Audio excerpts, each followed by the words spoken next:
At this stage in my life, I think dedicating some time and motivating a young athlete that's on his way and has the same aspirations that I had would be. It took me a year to come to terms with that decision to retire and walk away when I did at 47, and I've never really looked back. And you see people nowadays have a tough time walking away from the sport. Across the board have issues with walking away. It's a huge piece of our identity. And so you better have your transition set up and know what your new purpose is going to be and where you're going, or you're going to flounder, you're going to have problems. And a lot of athletes do. And I see the same things in our veteran community. You know, they can't wait to get out of that uniform, but the Army gives you, 2 weeks preparation, or the military, 2 weeks preparation.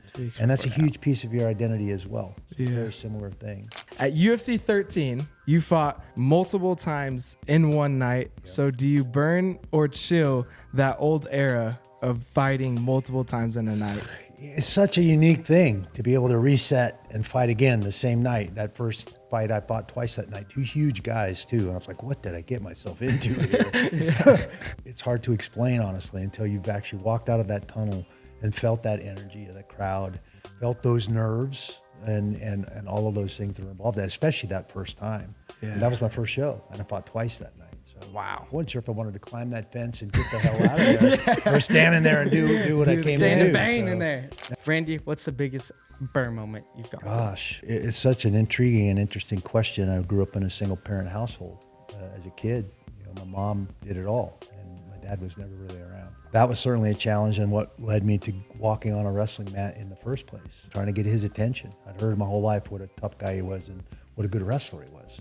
So somewhere in my young mind, I believed if I turned out for the wrestling team, maybe he'd come around. Maybe he'd watch me wrestle. The only other adversity that I've really faced.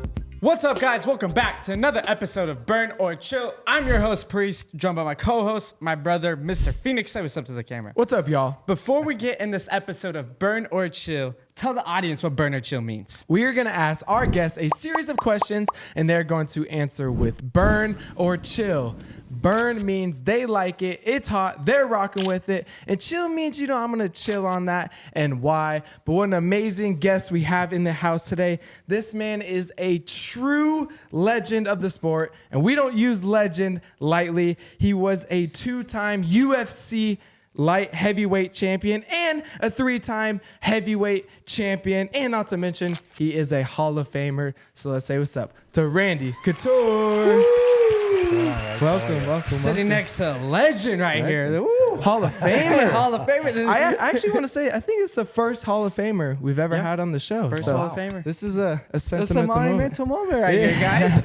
This is awesome. How you feeling, Randy? Doing good. Yeah, Thank you so much. Staying busy. All Awesome. good. Nice. Yeah. How does it feel to be a Hall of Famer real quick? Like, is it something that you kind of think about, or is it something that you just... I don't think it's anything you think about as an athlete. You just do what you're passionate about doing and do the work. And then, to get recognition like that's amazing. It's great. It's it means somebody liked what you were doing. Yeah, made it worth it, right? Put all the work in, and that's what's gotten you to where you're at today. You a little nervous for these questions or not? Nah. Good. Born ready. Not my first rodeo. Ooh. Okay, guys, let's get into the first question. Randy, this one is super simple. You have to burn one and then chill one. Mm-hmm. Burn or chill, mentoring a promising young fighter up and coming, or have the opportunity to fight one last time in your prime. In my prime, boy, that's like, who would you want to have dinner with if you could have dinner with anybody? I'm procrastinating. Speculating here. It's a tough one right here. Yeah. Well, man, it's a tough question. But at this stage in my life, I think dedicating some time and motivating a young athlete that's on his way and has the same aspirations that I had would be definitely a burn moment for me. Okay. Chilling about fighting again. Yeah. It took me a year to come to terms with that decision to retire and walk away when I did at 47. And I've never really looked back. Yeah. Was that a hard year? Hard year to give it up? It was a challenge. I think once you start having that kind of chatter in the back of your head as an athlete, you probably need to take it seriously and really dig in as to what's going on. And especially in a sport like an individual combative sport like fighting, walking up in that cage. I didn't want to keep grinding out camps and fights. And the discs in the neck were pretty worn out. And I was headed towards having to have a fusion. And everybody I know that's had that surgery is like no range of motion and they're still in pain. So why? Yeah. Why would I wanna do that? Yeah. Yeah. No, that makes sense. I mean, fighting is so hard on the body. You go through It's a challenge. so love it. much. Yeah. But it's absolutely one of the hardest things I've ever done in my life. Yeah. for sure. And you see people nowadays have a tough time walking away from the sport. It's almost See, that athletes adrenaline across factor. the board have issues with walking away. It's a huge piece of our identity. And so you better have your transition set up and know what your new purpose is going to be and where you're going, or you're going to flounder, you're going to have problems. And a lot of athletes do. Yeah. And I see the same things in our veteran community. You know, they can't wait to get out of that uniform, but the Army gives you, 2 weeks preparation, or the military, 2 weeks preparation. And that's a huge piece of your identity as well. It's a very similar thing. And then those guys flounder. They struggle. They're adrenaline seeking, sometimes self-medicating. None of those are good equations to be involved in. So Yeah. Especially when you put, like multiple contracts in the services. Like it's kind of like similar to fighting. It's like, what do I do now? Exactly. Since I'm done. And our cousin, he's in the Navy right now and he's about to get out too. So it's like, it's kind of like that void that still has to be filled a little bit. But It's that do you transition think- period. Yeah, that transition period. But do you think kind of like find leaving that the new Army? purpose, that new thing that's going to make you tick and that's going to fill that void is a huge thing. Yeah. Do you think exactly. leaving the Army kind of helped you leave MMA as well? I was fortunate in that my new purpose was already built in. When I left the Army in 1988, I had just gotten a scholarship to wrestle at Oklahoma State. So I was driving from Fort Campbell, Kentucky to Stillwater, Oklahoma to start my college wrestling career and get my degree. And so I had a purpose built in. I didn't have time to think about who am I now or what am I going to do now. I've been very fortunate. Same thing when I walked away from fighting.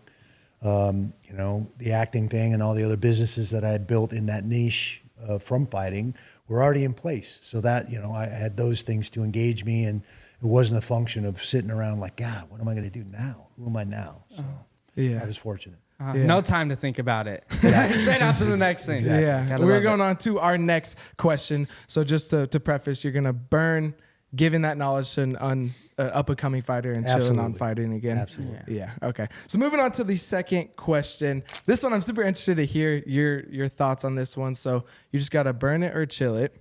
At UFC 13, you fought multiple times in one night. Yep. So do you burn or chill that old era of fighting multiple times in a night? It's such a unique thing to be able to reset and fight again the same night. That first fight I fought twice that night, 2 huge guys too. And I was like, what did I get myself into here? But I'm going to burn that. I think that was an amazing experience. Facing that kind of adversity develops character and resilience, and having to readjust and walk out 45 minutes later and figure out how to solve the problem that guy poses across the cage after already doing it that night was a big challenge. And I don't think that's something I'd ever shy away from. Yeah. What was it like to just be out there, fight, 45 minutes later, you're back in there again, facing a new opponent? It's surreal.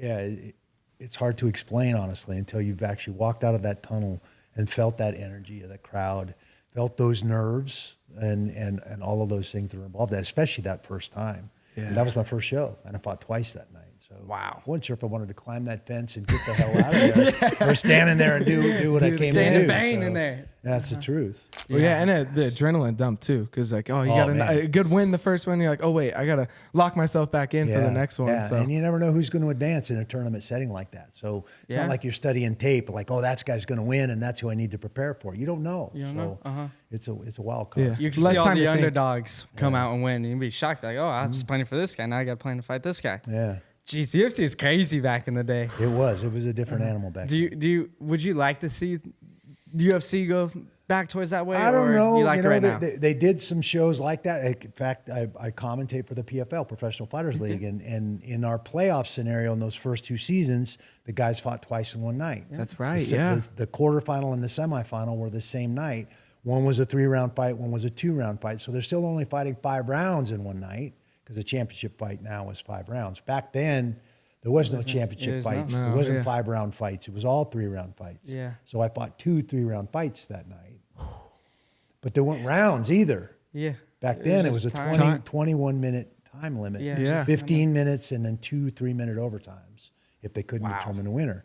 So again, the sport has evolved a lot. Now we've gone to rounds, 10-point must system, it's a little bit different animal in a lot of ways than it was back then in UFC 13. Well, and then PFL too, they have their scoring system too. You know, decisions like 2 points and exactly. knockouts. Criteria to get to the playoffs by winning or finishing a fight and all of those things. So that format is actually changing again now too. They're making it a single elimination. Wow. In the regular season, so it's going to be a little tougher. Yeah. As if it wasn't tough enough already. Yeah, I know, because you have to fight Fighting 4 times. four times in 8 months, basically. It's Wow. Crap. So is there still the regular season though? Still pretty still a similar? regular season.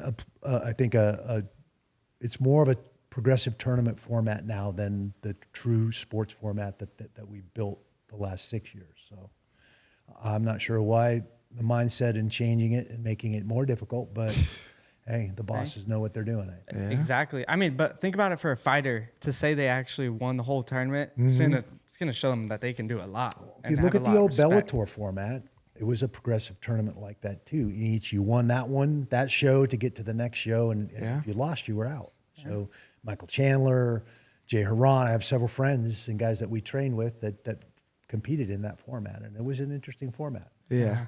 I would like to see it nowadays again. That would be wild. That'd Could be you crazy. imagine like someone like John Jones fighting multiple times in a night? Like you truly see like the mental battle that goes into. Absolutely. Was the training a lot more different though back then, preparing for 2 fights in a night, or?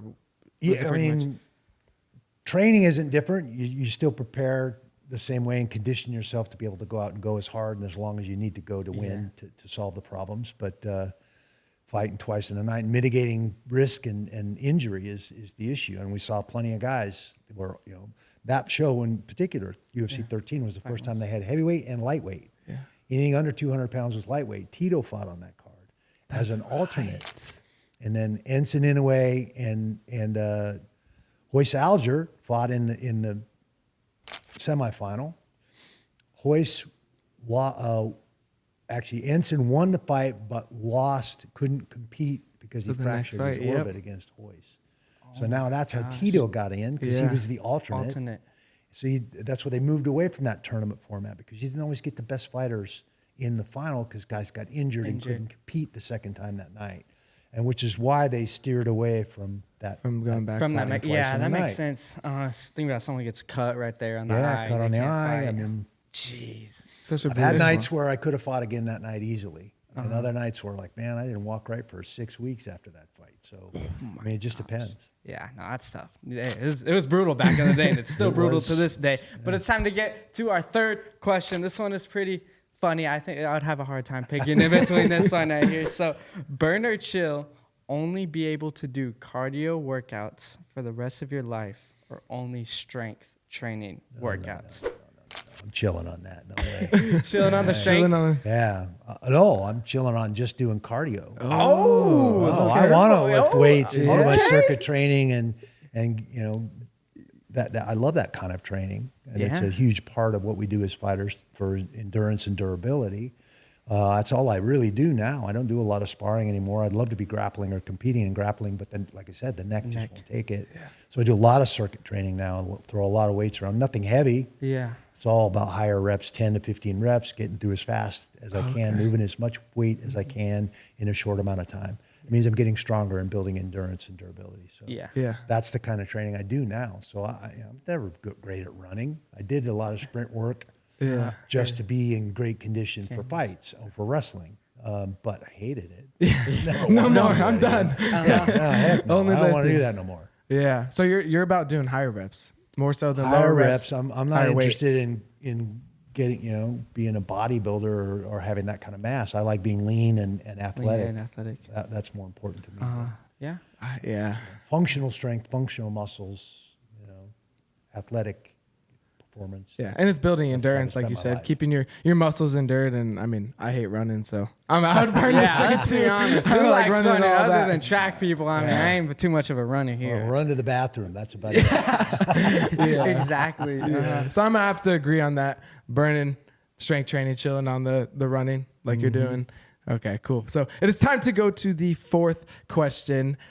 This one, all you got to do is burn it or chill it. Okay. So we met you at a Golden Knights hockey game. Yeah. So would you burn or chilling ever fighting someone on the ice, on hockey stakes, like you can in hockey. Oh my gosh. No, I'm going to chill on that for sure. I actually worked with Zach Cassian, who plays for the Flames, and he's an enforcer, and did some fight training and combatives training with him. A great guy. I enjoyed spending time with him. I spent a summer with him hanging out in LA at Unbreakable, their gym there. And he was training, and we did a lot of fight stuff because he gets into some scraps. Yeah. It's nice. I can't imagine, first of all, everybody's 3 or 4 inches taller on skates. Yeah. And now you're actually on skates. And those guys walk.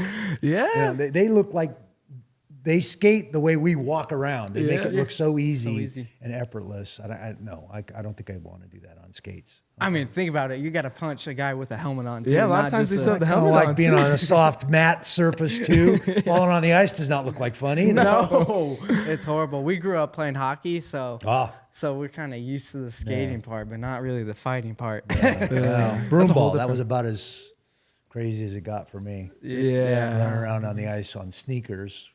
We did that with the national team wrestlers. Really? Imagine a bunch of wrestlers Just on playing shoes. broom ball. Yeah. On the ice. Matt Lindeland, who is one of my partners at Team Quest and an Olympic silver medalist and on the national team with me, he drove the Zamboni at the rink on the OTC at the Olympic Training Center. Yeah. So he had the keys to get in there and do the Zamboni thing at night. So we'd go in before he'd clean the ice and we'd play broom ball. On the actual ice. That was probably a bunch awesome. of crazy wrestlers I'll say so playing fun. broom ball. Where's the cameras? Where's the cameras? Imagine Rulon Gardner coming at you. On ice, on A shoes. heavyweight, yeah. No. That's funny. We Hockey actually grew up sticks. doing judo at the OTC in Colorado okay, Springs. nice. Yeah. So my dad was on the Olympic team and the national team for judo. awesome. So it's kind of how we got our martial arts. I remember that wrestling gym there. Yeah. Down over there. Yep. Ooh, good times. Trained there a lot. Gosh, those times bring back memories, that's for sure. But it's time to get to our fifth and final question. This is our burn moment question. Burn moment is a super hard time in life where you had to fight and overcome that's got you to where you are at today. Randy, what's the biggest burn moment you've gone through? Gosh, it's such an intriguing and interesting question. I grew up in a single parent household as a kid. You know, my mom did it all, and my dad was never really around. So that was certainly a challenge, and what led me to walking on a wrestling mat in the first place was trying to get his attention. I'd heard my whole life what a tough guy he was and what a good wrestler he was. So somewhere in my young mind, I believed if I turned out for the wrestling team, maybe he'd come around. Maybe he'd watch me wrestle.